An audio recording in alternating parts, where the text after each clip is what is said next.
Moving into bulk flow of fluid movement. Now, this gets to be important because it really helps dealing with the fluid volumes of the blood. And fluid volume, as we know, deals with blood pressure. So it's kind of important to keep your blood fluid volume at a certain level. And that's all determined by different pressures and different forces within the blood, as well as what's around the blood. Now, the direction and the amount of how the fluid is flowing is dependent on these factors. There's really two opposing forces. Looking at your hydrostatic pressure and then your colloid osmotic pressure. And these two forces are going to be usually in opposition to each other, trying to go in different directions. So let's first look at the hydrostatic pressures. Now, these hydrostatic pressures can be also thought of as blood pressure because the pressure of water, water, so hydrostatic pressure, water pressure. Now, these typically are trying to push fluid through the capillary walls. So it's trying to push fluid out of the capillaries into the surrounding tissue, the interstitial space. Now, this will change throughout the entire capillary bed. On the arterial side, a lot of times it's higher, starting upwards of even 35 millimeters of mercury. But by the time you get to the venual side, it drops down to 18 or 17 millimeters of mercury quite often. The reason being, as you're pushing the fluid out to start with, there's less and less fluid as you go along. So by the time you reach the end, there's not as much pressure because there's not as much fluid. It's been pushed out all along the way. So this is referred to as the hydrostatic pressure of the capillary, HP subscript C. Now, there are different ways of writing it. I just like that one because it says what it is, hydrostatic pressure, capillary. The idea is this is the pressure inside the capillary. The hydrostatic pressure of the interstitial fluid, or HPIF, is how much pressure is there around the capillary. So in that interstitial space. Quite often it's referred to as zero because the lymphatic system picks up the leaked fluid. So you don't really have fluid sitting around there. So yes, this would be a force if something wasn't working properly. Let's say the lymphatics wasn't absorbing, or you had an excessive amount of fluid it couldn't be kept up with. That could then create a pressure, the hydrostatic pressure of the interstitial fluid. But for a healthy, normal individual, this is considered usually to be a zero. We then have the colloid osmotic pressure. We have the colloid osmotic pressure of the capillary, OP subscript C. This is going to be pretty much those non-diffusible plasma proteins. It's important to be non-diffusible plasma proteins because since they can't diffuse, they're stuck inside of the capillary. Now, if you know, everything in the entire world tries to go to homeostatic balance, equilibrium. So if you have all these plasma proteins inside, the water is going to come in because the water wants to dilute them to match what's outside.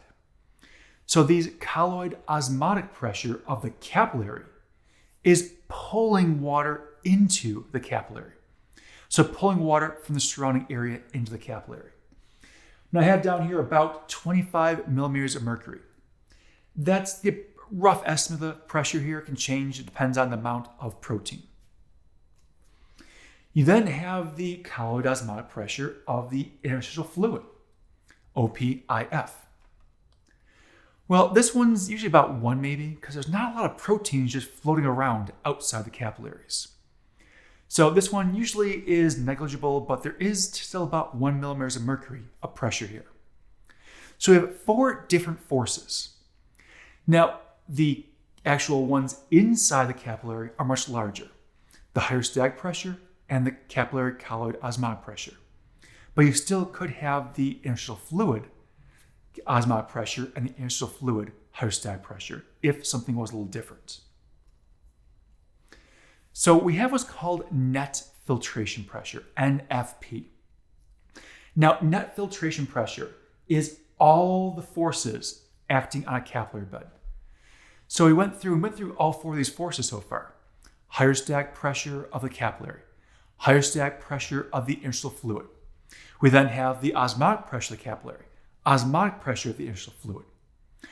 All four of these forces will be working on the capillary itself to determine, is fluid leaving or is fluid being reabsorbed back in? So looking at how this all works. The formula you have down here, the hydrostatic pressure of the capillary minus the hydrostatic pressure of the interstitial fluid. That number, then subtract off the second number, the osmotic pressure of the capillary minus the osmotic pressure of the interstitial fluid. Now, sure, you could rearrange it different ways, just the one way I put down there because it's all minus signs, and you keep hydrostatic pressures and osmotic pressures together. But if you want to rearrange it, go for it.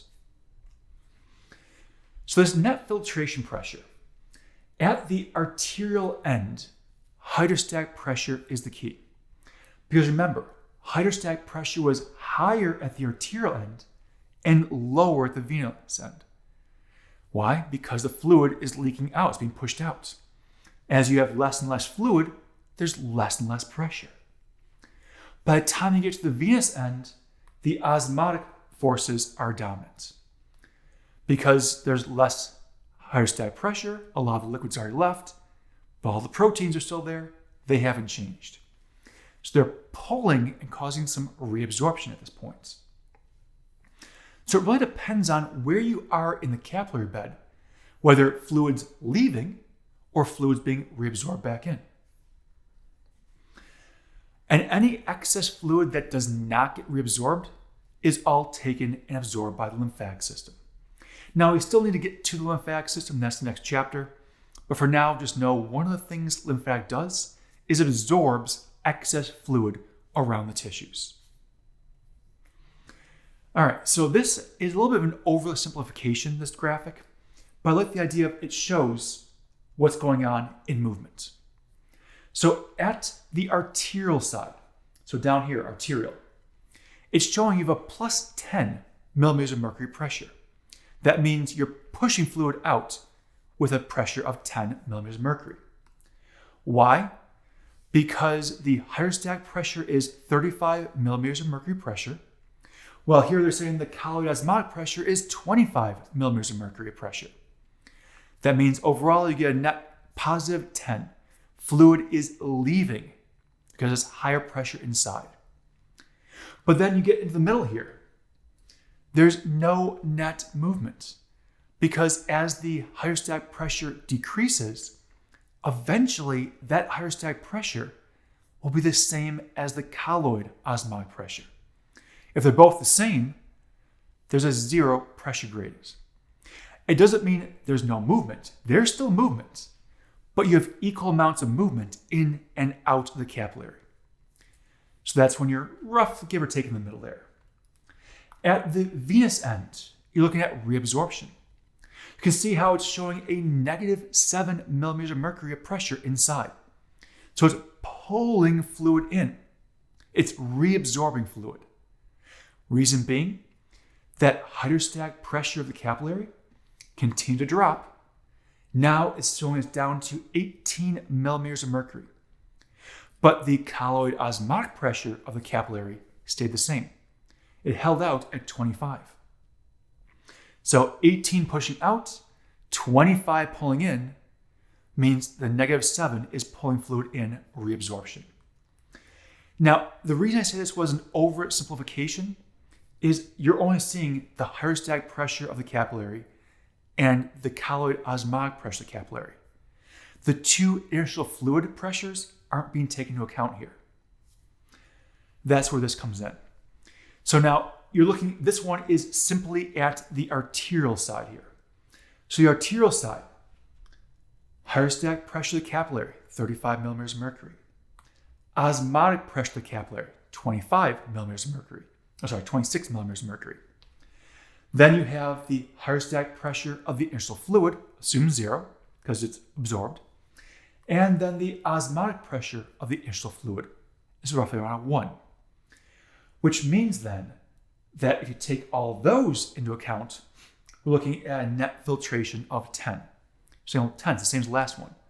Yes, because the osmotic pressure of the capillary is 26 here, so it's one more. And that then takes into account the osmotic pressure of the interstitial fluid. But again, at the arterial end, flowing out, pressure pushes the fluid out. Net filtration pressure at the venule end, so at the veins, almost the veins. We have the hydrostatic pressure of the capillary is 17 millimeters of mercury. We've gone down because we've lost fluid. As the fluid leaves, the hydrostatic pressure is lower and lower. We then have the osmotic pressure of the capillary, 26 millimeters of mercury. And the two interstitial fluid pressures, hydrostatic and colloid osmotic pressure. All said and done, this one has a net 8 millimeters of mercury pressure. It's absorbing fluid back into. So you're absorbing fluid into the actual capillary. So therefore, some of that fluid that was leaked out is being pulled back in at this point. So again, arterial end, hydrostatic pressure of the capillary is in control. You're pushing fluids out. Venule end, which we have here, you have the colloid osmotic pressure because hydrostatic pressure went down. Colloid stayed the same because you have the same amount of protein. It's reabsorbing or pulling fluid pressure in. So net filtration pressure is all about balancing out the fluid as well as exchanging fluid from inside and outside the capillaries.